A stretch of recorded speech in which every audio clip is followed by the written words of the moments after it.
નમસ્કાર. આજના આ ઊંડાણપૂર્વકના વિશ્લેષણમાં સ્વાગત છે. અત્યારે સમગ્ર ગુજરાતમાં બસ એક જ ચર્ચા ચાલી રહી છે, હવામાન.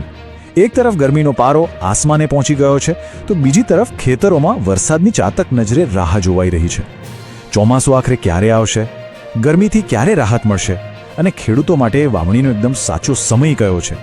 આ બધી જ બાબતો પર આપણે આજે સચોટ ડેટા અને વૈજ્ઞાનિક તથ્યો સાથે વિગતવાર વાત કરવાના છીએ. આ માત્ર કોઈ અંદાજ નથી, પણ અત્યારની વાસ્તવિક પરિસ્થિતિનું એકદમ ક્લિયર પિક્ચર છે. તો ચાલો સીધા જ મુખ્ય વાત પર આવીએ. અત્યારે મનમાં ઉઠતો સૌથી મોટો અને સળગતો પ્રશ્ન એ છે કે મહારાષ્ટ્ર અને મુંબઈ સુધી એકદમ સારી ગતિએ પહોંચ્યા પછી પણ આપણું આ ચોમાસું ગુજરાતની બોર્ડરથી માત્ર 200 કિલોમીટર દૂર શા માટે અટકી ગયું છે? વિચારો, આ 200 કિલોમીટરનું અંતર અત્યારે કેટલું નિરાશાજનક બની ગયું છે. એવી તે કઈ પરિસ્થિતિ ઊભી થઈ ગઈ કે કાળા ડિબાંગ વાદળોએ અચાનક જ ગુજરાત તરફ આગળ વધવાનું બંધ કરી દીધું? આજના વિશ્લેષણમાં આપણે કયા કયા મુદ્દાઓ કવર કરવાના છીએ ઝડપથી જોઈ લઈએ. આપણે ચોમાસાની વર્તમાન સ્થિતિ, વેસ્ટર્ન ડિસ્ટર્બન્સની અસર, આગામી દિવસોની આગાહી, ચોમાસું મોડું પડવાના કારણો, નિષ્ણાત અંબાલાલ પટેલની આગાહી અને ખેડૂતો માટે વાવણીના યોગ્ય સમય વિશે ક્રમબદ્ધ રીતે જાણીશું. તો શરૂઆત કરીએ આપણા પહેલા વિભાગથી, ચોમાસાની વર્તમાન સ્થિતિ.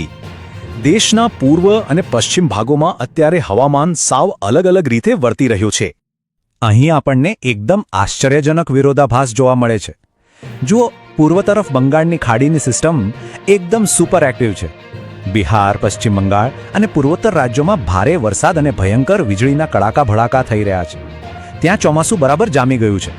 પણ બીજી તરફ આપણી પશ્ચિમ બાજુએ આપણી અરબી સમુદ્રની શાખા સાવ જ નબળી પડી ગઈ છે. જાણે આપણી સિસ્ટમનું એન્જિન મહારાષ્ટ્રના હરનાઈ અને રત્નાગીરી પાસે ખોટકાઈ ગયું હોય. મુંબઈથી માંડ 100-200 કિલોમીટર દૂર આ ચોમાસું રોકાઈ ગયું છે અને હાલ પૂરતી તે આગળ વધે એવી કોઈ ગતિવિધિ જણાતી નથી.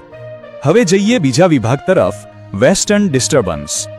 ચોમાસું ભલે રોકાઈ ગયું હોય, પરંતુ ઉત્તર દિશામાંથી એક નવો જ ખતરો આવી રહ્યો છે. અત્યારે પાકિસ્તાન અને રાજસ્થાન પરથી એક અત્યંત સક્રિય વેસ્ટર્ન ડિસ્ટર્બન્સ આગળ વધી રહ્યું છે અને ઉત્તર ગુજરાત તેમજ કચ્છના વિસ્તારો તેના સીધા નિશાન પર છે. ખાસ કરીને બનાસકાંઠાના થરાદ, વાવ અને ભાબર તેમજ પાટણ, સાબરકાંઠા, મહેસાણા અને કચ્છના નગરપારકર જેવા સરહદી વિસ્તારોમાં તેની મોટી અસર જોવા મળશે. આ વિસ્તારોમાં વાતાવરણમાં અચાનક પલટો આવવાની પૂરી સંભાવના છે, એટલે સાવચેતી રાખવી બહુ જ જરૂરી બની જાય છે.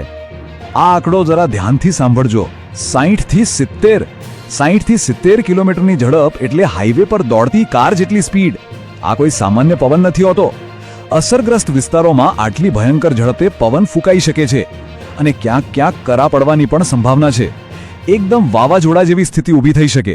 એટલે જો તમે રોજિંદા કામકાજ માટે બહાર નીકળતા હો, વાહન ચલાવતા હો કે ખુલ્લા ખેતરોમાં કામ કરતા હો, તો અત્યારે એકદમ અલર્ટ રહેજો. ત્રીજો વિભાગ, આગામી દિવસોમાં વરસાદ.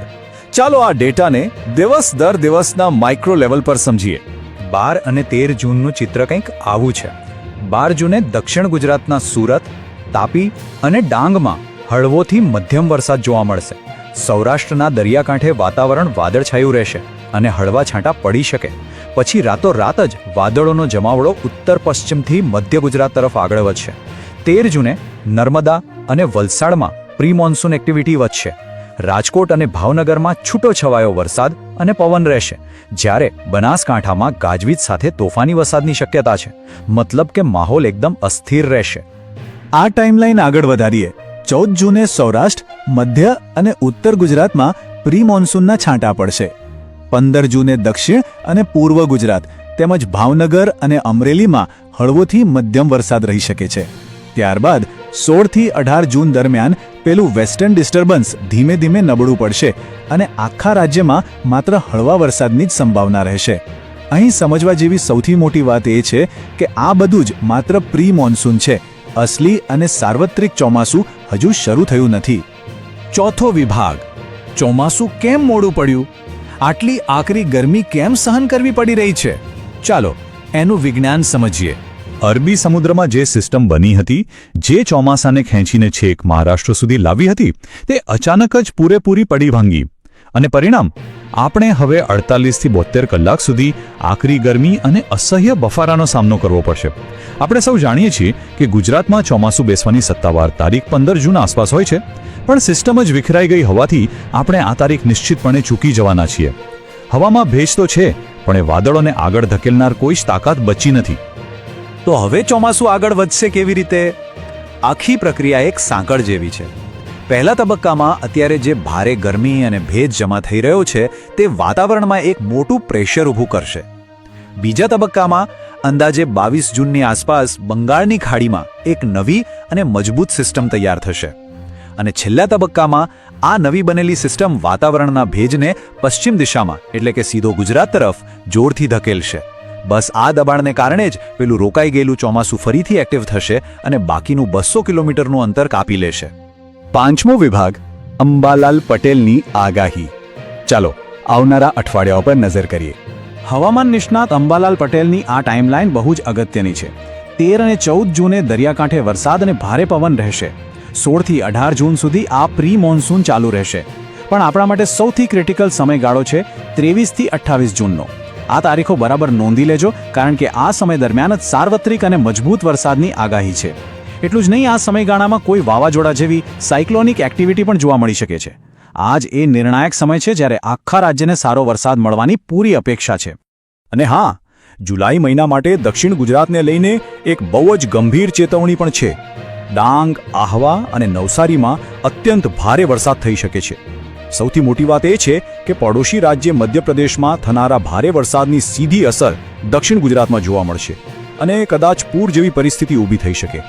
નદીઓમાં અચાનક પાણી આવવાથી આ એક ભયાનક ચેઇન રિએક્શન બની શકે છે.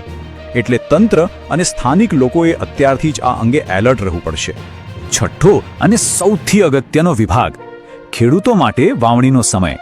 લાખો ખેડૂતો અત્યારે બસ એ જ મૂંઝવણમાં છે કે વાવણી ક્યારે કરવી. અહીં આવે છે સૌથી મહત્વની વાત, આદ્રા નક્ષત્ર. 22મી જૂન પછી આ નક્ષત્રની શરૂઆત થાય છે. આપણી પરંપરાગત ગણતરીઓ લો કે આધુનિક કૃષિ વિજ્ઞાન, બંને દૃષ્ટિએ આ સમયગાળો બિયારણ વાવવા માટે એકદમ બેસ્ટ માનવામાં આવે છે. આ બતાવે છે કે આપણી જૂની પરંપરાઓ અને આજનું હવામાન વિજ્ઞાન કેવી રીતે એકબીજા સાથે જોડાયેલા છે. જુઓ, આંકડાઓ એકદમ સ્પષ્ટ છે કે 25 જૂન પહેલા કોઈ વ્યાપક અને ભારે વરસાદની શક્યતા નથી. ત્યાં સુધી માત્ર હળવા છાંટા જ પડશે અને એવા છાંટામાં ઉતાવળ કરીને વાવણી કરવાથી બિયારણ નિષ્ફળ જવાનો મોટો ડર રહે છે. પણ રાહતની વાત એ છે કે અંબાલાલ પટેલની આગાહી મુજબ વાવણી માટેનો સારો વરસાદ બરાબર આદ્રા નક્ષત્રની શરૂઆત સાથે જ મેચ થઈ જશે. એટલે ખેડૂતોની આ આકરી પ્રતીક્ષાનો અંત બહુ જ જલ્દી અને યોગ્ય સમય આવશે. તો આ આખા વિશ્લેષણના અંતે એક મોટો પ્રશ્ન ઊભો રહે છે. શું 22 જૂને બંગાળની ખાડીમાં બનનારી એ નવી સિસ્ટમ ખરેખર આ ગરમીનો પ્રકોપ તોડવામાં સફળ રહેશે? અને શું